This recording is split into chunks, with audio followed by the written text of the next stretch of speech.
Hello dear students of class 5th. So students, in this preparatory assignment we will revise our next chapter number 12, मेरी ज़िंदगी का सबसे बड़ा दिन. शुरू करते हैं. इसके हम वर्ड मीनिंग्स और क्वेश्चन आंसर्स रिवाइज कर लेते हैं पहले. तो हलचल मतलब शोरगुल होना. शोरगुल यानी कि जब हल्ला गुल्ला होता है, आवाज़ें होती हैं, ठीक है, हलचल होती है, लोग एक जगह से दूसरी जगह पर आते जाते हैं, आवाज़ें करते हैं, तो उसे बोलते हैं हलचल होना, शोरगुल. हिज्जे, हिज्जे यानी कि अक्षर, अल्फ़ाबेट्स. खींचकर यानी कि कुढ़ना, ठीक है. जब हमें किसी चीज़ से इरिटेशन हो जाती है, हम खींच जाते हैं ना, जब हमें कोई तंग करने की कोशिश करता है और हम तंग हो जाते हैं तो उसे बोलते हैं कुढ़ना, खींच जाना, ठीक है. जैसे पंजाबी में खिंच जाना बोल दिया कि वो खिंच गया, वैसे ही. नेक्स्ट है चिथड़े, यानी कि फटे पुराने कपड़े जो होते हैं उनको चिथड़े बोलते हैं. गुंजाइश, गुंजाइश यानी कि स्थान, जब किसी चीज़ की गुंजाइश नहीं होती, स्थान ही नहीं होता उस चीज़ के लिए. बुत, मूर्ति. हरकत, हिलना डुलना. रहस्य, राज की बात. दिक्कत, कठिनाई. ललक यानी कि जिज्ञासा, ठीक है. जब हमारे अंदर किसी चीज़ को जानने की क्यूरोसिटी होती है, ललक होती है, जिज्ञासा होती है कि हम उस चीज़ के बारे में जानना चाहते हैं, उसके जाने बगैर नहीं रहेंगे हम. नेक्स्ट है चौखट, दरवाज़ा. नाकाम, असफल. So our first question is, Helen Keller के जीवन में 3 मार्च 1887 का दिन खास क्यों था, ठीक है. उस दिन क्या हुआ था. तो हेलन केलर के जीवन में ये दिन इसलिए खास था क्योंकि उस दिन उसका क्या था, जन्मदिन था, ठीक है. वह 7 साल की होने वाली थी. नेक्स्ट है, हेलन की टीचर ने उसे पहला शब्द कौन सा और कैसे सिखाया. इट्स वेरी गुड क्वेश्चन कि हेलन की टीचर ने सुलिवन, टीचर जो उनका नाम था सुलिवन, ठीक है, एन सुलिवन ने खेलते समय हेलन को पहला शब्द डॉल सिखाया. कौन सा सिखाया था, डॉल. तो टीचर ने हेलन के हाथ पर उंगली फिराकर डॉल लिखा. नेक्स्ट है, हेलन शब्दों को कैसे लिखती थी. तो हेलन हाथ पर खास तरह से उंगली फिराकर शब्दों को लिखती थी. नेक्स्ट, हेलन को कैसे पता चला कि वह कहीं बाहर जा रही है. तो हेलन के टीचर ने जब अंदर से टोपी लाकर उसे पहनाई तो वो समझ गई कि अब वह कहीं बाहर जा रही हैं. नेक्स्ट, हेलन को वाटर शब्द का अर्थ कैसे सिखाया गया. तो उसकी टीचर ने क्या किया था, उसकी टीचर उसको बाहर ले गई थी, वहाँ एक कुआं था जिसमें से कोई पानी निकाल रहा था. तभी टीचर ने पानी की तेज़ धार, जो पानी निकल रहा था, उसको हेलन के हाथ की तरफ किया. जैसे ही ठंडा पानी हेलन के हाथ को छुआ, ठीक है, हाथ पर गिरा, टीचर ने उसके हाथ पर लिखा वाटर. तो इस तरह से टीचर ने उसे वाटर शब्द का अर्थ सिखाया. नेक्स्ट है, किस बात पर हेलन की आंखें आंसुओं से भर गई. तो हेलन जब घर पहुंची तो उसे उस गुड़िया की याद आई जिससे वह टुकड़े टुकड़े कर चुकी थी. उन टुकड़ों को समेटकर उसने जोड़ने की कोशिश की, तब उसकी आंखें आंसुओं से भर गई, ठीक है. तो जिस गुड़िया के उसने टुकड़े टुकड़े कर दिए थे, जब उसको वो समेटकर जोड़ने की कोशिश कर रही थी, तब उसकी आंखें आंसुओं से भर गई थी और पहली बार उसे अपने किए पर अफसोस हो रहा था, ठीक है. सो ये रिवीजन थी हमारे नेक्स्ट 12 चैप्टर की वर्ड मीनिंग और क्वेश्चन आंसर्स की. तो बच्चों आओ अब हम एक बार जो भी हमारे चैप्टर्स हैं उनकी एक्सरसाइज देख लेते हैं कि उनमें क्या क्या आएगा आपको एग्ज़ाम में, ठीक है. तो स्टूडेंट्स आइए सबसे पहले हम देख लेते हैं चैप्टर नंबर 5, बातचीत का असली मज़ा. इसकी एक्सरसाइज में क्या है. तो इसकी एक्सरसाइज में आपको MCQs होंगे, ठीक है. बात करते समय कैसा उदाहरण देना चाहिए, बिल्कुल छोटा और सटीक. आज किस चीज़ की कमी है, समय की. कौन सी बात सही है, अपनी ज़बान को नियंत्रित रखना. दूसरों का हाथ पकड़ कर बातें करना ताकि वे ना जा पाए, तो बिल्कुल गलत है. पहला बिल्कुल सही है कि अपनी ज़बान को नियंत्रित में रखना चाहिए. नेक्स्ट है, बातचीत कब सार्थक होती है. तो जब एक व्यक्ति बोले या फिर जब दोनों व्यक्ति बारी बारी से बोले. तो नंबर 2, जब दोनों व्यक्ति बारी बारी से बोले तभी बातचीत जो है वो सार्थक होती है. नेक्स्ट है, असभ्यता क्या है. तो कस्में खाना या चोरियां करना असभ्यता है. तो इसमें लिखा हमारे चैप्टर के अकॉर्डिंग कस्में खाना जो है वो असभ्यता कहलाता है, ठीक है. इसके अलावा हमारे इस चैप्टर में है हमारे पास वर्ड फिलिंग द ब्लैंक्स. तो दूसरों का हाथ पकड़ने से पहले हमें अपनी ज़बान को पकड़ना चाहिए. बातचीत रास्ता है, किसका रास्ता है, तो दो तरफा रास्ता है। बातचीत के दौरान अक्सर लोगों के बीच में क्या हो जाती है, गर्मा गर्मी भी हो जाती है ना, लड़ाई झगड़ा हो जाता है। तो झूठी शान दिखाना ठीक नहीं होता और बातचीत डैश और डैश ढंग से करनी चाहिए, तो सौम्य और शालीन ढंग से करनी चाहिए। तो इस चैप्टर में आपके MCQs और फिलिंग द ब्लैंक्स ही हैं, ठीक है। इसके बाद हमारा नेक्स्ट चैप्टर नंबर है 8, गंदी गंदी मक्खी छी छी छी। तो इस चैप्टर में बच्चों हमारे पास हैं MCQs, ठीक है, filling the blanks and true false. तो सबसे पहले MCQs एक बार पढ़ लेते हैं।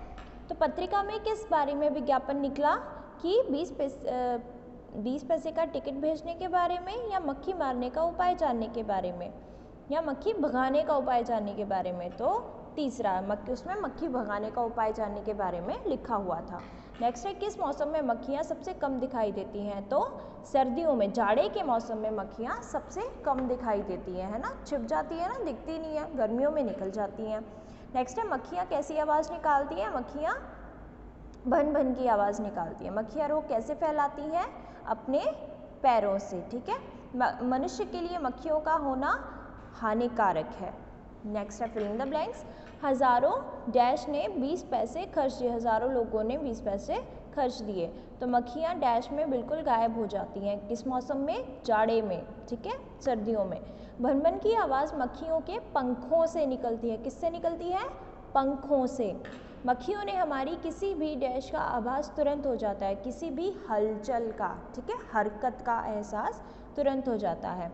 मक्खी डैश का संग्रहालय साथ लिए फिरती है। मक्खी रोगों का संग्रहालय, ठीक है, मक्खियों के पास बहुत सारे रोग होते हैं, हमें जहाँ तक हो सके मक्खियों से दूर रहना चाहिए। आगे है सही गलत। मक्खियाँ भगाने का उपाय, बाएं हाथ से खाना खाइए, दाएं हाथ से मक्खियाँ भगाइए, बिल्कुल सही। मक्खियों की आयु बसंत से गर्मियों या बरसात तक होती है, बिल्कुल सही। मक्खियाँ हजारों की संख्या में अंडे देती हैं, सही। एक मक्खी के परों का ऊपर और नीचे उड़ना 1 मिनट में 300 बार से अधिक होता है, गलत, क्योंकि बुक में उन्होंने 1 सेकंड में 3 बार तक बोला है ना। तो मक्खी की आँखें नन्हे नन्हे टुकड़ों से मिलकर बनी होती हैं, बिल्कुल सही। बच्चों अब हम नेक्स्ट चैप्टर की एक्सरसाइज देख लेते हैं कि इसमें हमारे चैप्टर में क्या क्या है। तो इसमें है हमारे पास सही गलत, ट्रू फॉल्स एंड MCQs भी हैं। तो सबसे पहले MCQs कर लेते हैं। कवि ने किस शब्द का अर्थ पूछा। तो कवि ने अमीर शब्द का अर्थ पूछा, ठीक है, सॉरी, बड़े शब्द का अर्थ पूछा कि बड़ा कौन है। कवि ने किसे बड़ा माना है, दूसरों की सेवा करने वाले को। कवि ने किसे गया पिता कहा है कि जो क्या करते हैं, जो चापलूसी से घिरा रहता है, या फिर जो अमीर होते हुए भी गरीबों से नफरत करता है। तो पहला सही, ठीक है। आगे है सही कथन, जो अमीर गरीबों से नफरत करता है वह बड़ा है, बिल्कुल गलत। जो अमीर गरीबों की सहायता करता है वह बड़ा है, सोचो, बिल्कुल सही। जो अपनी गलती मान लेता है वह बड़ा है, सही। जो अपनी गलती दूसरों पर डाल लेता है वह बड़ा है, बिल्कुल गलत। खुशामदी धन की खुशामद करते हैं, सही। धनी की खुशामद करते हैं, गलत। बड़ी बड़ी बातें करने वाला बड़ा है, गलत। बड़े बड़े काम करने वाला बड़ा होता है, बिल्कुल सही, ठीक है। इस चैप्टर में हमारे पास यही एक्सरसाइज है। नेक्स्ट है हमारा चैप्टर नंबर 10। इसमें हमारी एक्सरसाइज है ओनली फिलिंग द ब्लैंक्स। इसमें हमारे पास सिर्फ फिलिंग द ब्लैंक्स है। कंजूस की पत्नी को भरपेट खाना भी नसीब नहीं होता था। कंजूस ने अपने एक मित्र को भोजन के लिए निमंत्रण किया या फिर आमंत्रित किया।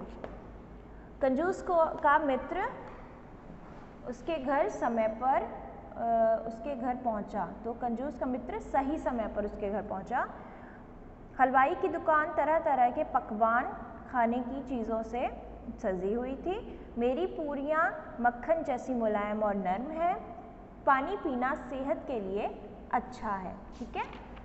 नेक्स्ट हमारे पास चैप्टर है 12 चैप्टर, मेरी ज़िंदगी का सबसे बड़ा दिन, जिसकी हमने इस वीडियो में रिवीजन की है क्वेश्चन आंसर्स की। तो इसमें भी हमारे पास बच्चों MCQs हैं एंड हमारे पास फिलिंग द ब्लैंक्स हैं। तो फर्स्ट MCQ है, हेलन की टीचर का नाम क्या था। तो हेलन की टीचर का नाम एन सुलिवन था। हेलन किस उम्र से पढ़ना शुरू किया? उसने कौन सी उम्र से पढ़ना शुरू किया बच्चों? तो उसने 7 साल की उम्र से पढ़ना शुरू किया। हेलन ने पहला शब्द कौन सा सीखा? डॉल। किन शब्दों का अर्थ समझने में हेलन को उलझन हुई? किसका? मग और वाटर का। हेलन ने किसे जीता जागता शब्द कहा है? वाटर को। ठीक है, नेक्स्ट है फिल इन द ब्लैंक्स। घर में हो रही डैथ से मुझे लगा आज कुछ खास होने वाला है। हलचल से। मुझे नहीं मालूम था कि मैंने अभी अभी जो लिखा है वह किसी शब्द के हिज्जे हैं, अक्षर हैं। टीचर की बार बार कोशिशों से डैश मैंने गुड़िया को जोर से ज़मीन पर पटक दिया। ठीक है, कोशिशों से खींच कर, चिढ़कर। मैं जिस अंधेरी दुनिया में जी रही थी वहाँ प्रेम प्यार की क्या थी? डैश कम ही थी। ठीक है, तो इसमें से क्या आएगा? गुंजाइश। मेरा पूरा ध्यान उनकी उंगलियों की हरकत पर था। अचानक मेरे आगे भाषा का रहस्य खुल गया। मुझे डैश हो चुका था, आभास हो चुका था मेरी टीचर गुड़िया के बिखरे चिथड़े बुहार रही है।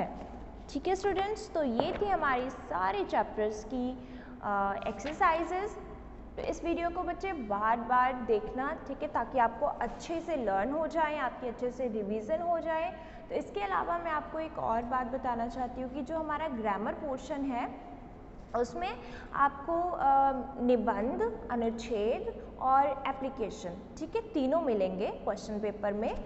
तो आपको जैसे दो दो ऑप्शन दिए जाएंगे। आपको निबंध का जैसे सिलेबस में है 2 निबंध है हमारे, तो आपको दोनों में से एक लर्न करना है। ठीक है, आपके पास 2 एप्लीकेशंस हैं, आपने दोनों एप्लीकेशंस में से एक एप्लीकेशन लर्न करनी है और एक अनुच्छेद करना है। इट्स वेरी इजी बेटा, जितना आपसे हो सकेगा, ठीक है, जितना आप निबंध को लर्न कर सकते हो, एप्लीकेशन को लर्न कर सकते हो, आप उतना लर्न करो, टेंशन लेने की कोई बात नहीं है। ठीक है, आपके पेपर बहुत अच्छे से चेक किए जाएंगे, सो डोंट वरी।